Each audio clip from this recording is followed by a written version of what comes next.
Hello বন্ধুরা, কেমন আছো সবাই? আরও একবার চলে এসেছি তোমাদের কাছে, তোমাদের সঙ্গে ভাগ করে নেব কিছু কবিতা, গল্প। সুস্মিতার কাব্যকথায় সবাইকে স্বাগত জানাই। তসলিমা নাসরিনের কবিতা কেমন লাগে? আমার তো খুব ভালো লাগে। প্রত্যেকটা কবিতার মধ্যে কি সুন্দর একটা গল্প রয়েছে। সেই গল্পের হাত ধরে খুব সহজেই আমরা ছুঁয়ে নিতে পারি তার মন। শব্দের মাধ্যমে কি সুন্দর তিনি আমাদের মনের দরজায় কড়া নেড়েছেন, ভাবতে বাধ্য করেছেন অনেক কিছু, অনেক অনুভূতি, আবেগ এক একটা শব্দের মোড়কে যেন বাঁধা রয়েছে।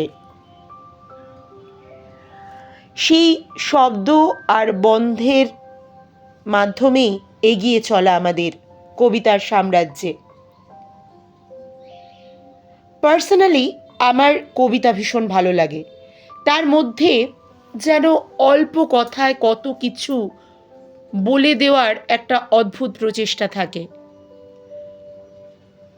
যে লেখক বা লেখিকা তিনি তার আবেগ অনুভূতি দিয়ে শব্দবন্ধ রচনা করেন, আর যিনি পাঠক বা পাঠিকা তিনি তার মতো করে বিষয়টা বুঝে নেওয়ার চেষ্টা করে।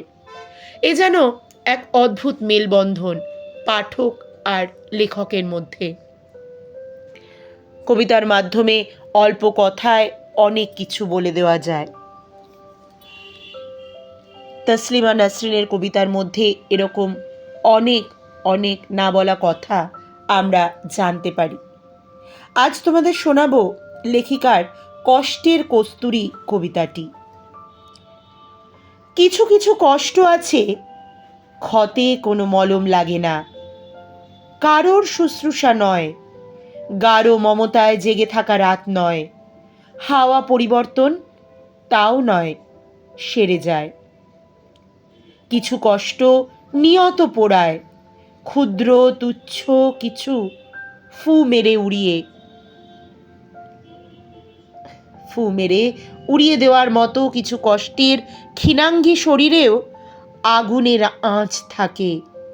সেই সব কষ্টগুলো বর্ষা বিধায় না, দুই চক্ষু অন্ধ করে না, কেবল কোথায় কী সব যেন পোড়াতে পোড়াতে করে নিভৃত অঙ্গার।